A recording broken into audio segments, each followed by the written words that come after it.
பிரியமானவர்களே, எப்படி இருக்கிறீங்க? நல்லா இருக்கிறீங்களா? இந்த காலை பொழுது, இந்த நாள் உங்களுக்கு ஆசீர்வாதமாக இருக்கும். அதனால் சோர்ந்து போகாதுங்க. நம்ம வாழ்க்கையில் சந்திக்கிற எந்த பிரச்சனையாக இருக்கட்டும், நம்ம அதை கடந்து போய்த்தான் ஆகணும். பிரச்சனை விட்டு விலகி ஓட முடியாது. பிரச்சனை வழியாக நடந்து போகணும்.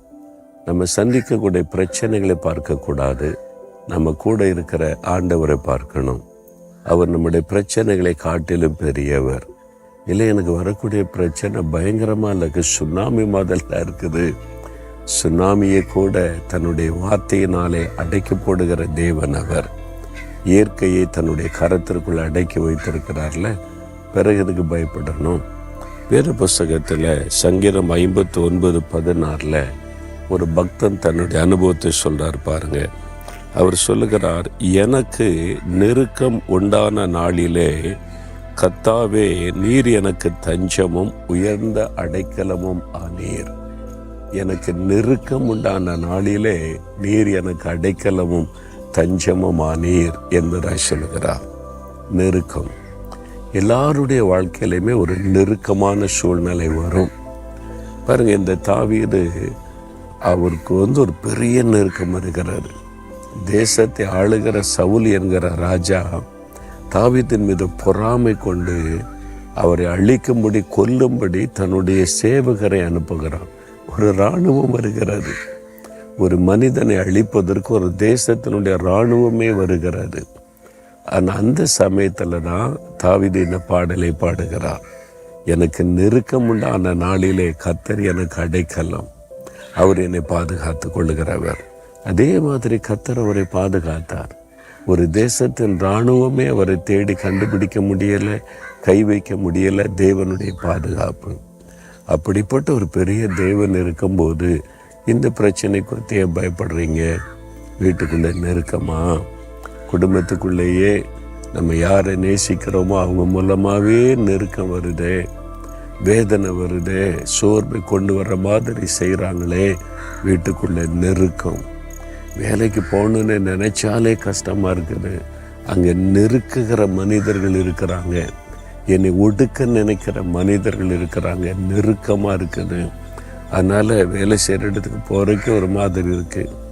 பிஸ்னஸுக்கு போகிறதுக்கே கஷ்டமாக இருக்குது. கடன்காரங்க நெருக்கிறாங்க. நான் அதை பணத்தை கொடுத்து முடிக்கணுமே, அவங்கெல்லாம் வந்து நின்று என்னை நெருக்கிறாங்க.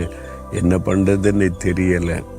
வசிக்கிற இடத்துல, ஊழியம் செய்கிற இடத்துல நெருக்கம், பொருளாத மனிதர்களால் வரக்கூடிய நெருக்கம், பயமுறுத்தல்கள், ஒரு நெருக்கமான சூழ்நிலை. உங்களை அழிச்சிடணும், முடைக்கிறணும், இல்லாமல் பண்ணிடணும், வேலை விட்டு விரட்டிடணும், உங்கள் பிஸ்னஸை முடைக்கணும், ஊழியத்தை அழிச்சிடணும்.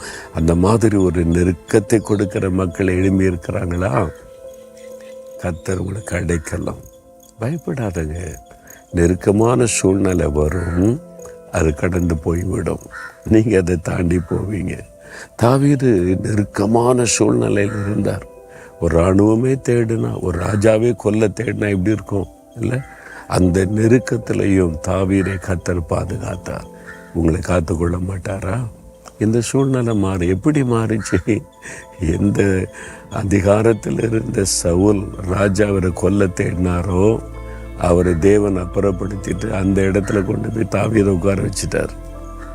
இப்போ அவர் ராஜாவாக இருக்கக்கூடிய அளவிற்கு. அதுதான் கர்த்தர். எந்த இடத்துல நீங்கள் நெருக்கப்படுறீங்களோ அதே இடத்துல நீங்கள் மேன்மைப்படுத்தப்படுவீங்க. அதே இடத்துல கர்த்தர் உங்களை உயர்த்துவார். அவங்க கண்களுக்கு முன்பாக தங்களை மேன்மைப்படுத்துவார். கர்த்தர் உங்களை மேன்மைப்படுத்துவார். பயப்படாதங்க. எவ்வளோ பாதையில் கூட எத்தனையோ நெருக்கம் வந்தது. நெருக்கினாங்க, அழிச்சர்ன்னு நினைச்சாங்க, முடைக்கிறன்னு நினைச்சாங்க.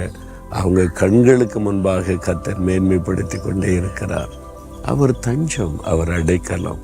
ஆண்டவரே, நீரே என் அடைக்கலம், நீர்தான் என் தஞ்சம் அப்படின்னு சொல்லுங்க. எல்லா காரியம் சூழ்நிலைகள் மாறிடும். சொல்றீங்களா? இருதயத்தில் கை வைங்க. மகளே உன்னைத்தான், மகனை உன்னைத்தான்னு சொல்ல இருதயத்தில் கை வச்ச ஆண்டவரே, இந்த நெருக்கமான சூழ்நிலையில் நீங்கள் தான் எனக்கு அடைக்கணும், நீங்கள் தான் எனக்கு தஞ்சம். தாவீதை காத்துக்கொண்ட ஆண்டவர் என்னையும் காத்துக்கொள்ளுவீங்க. நான் விசுவாசிக்கிறேன்.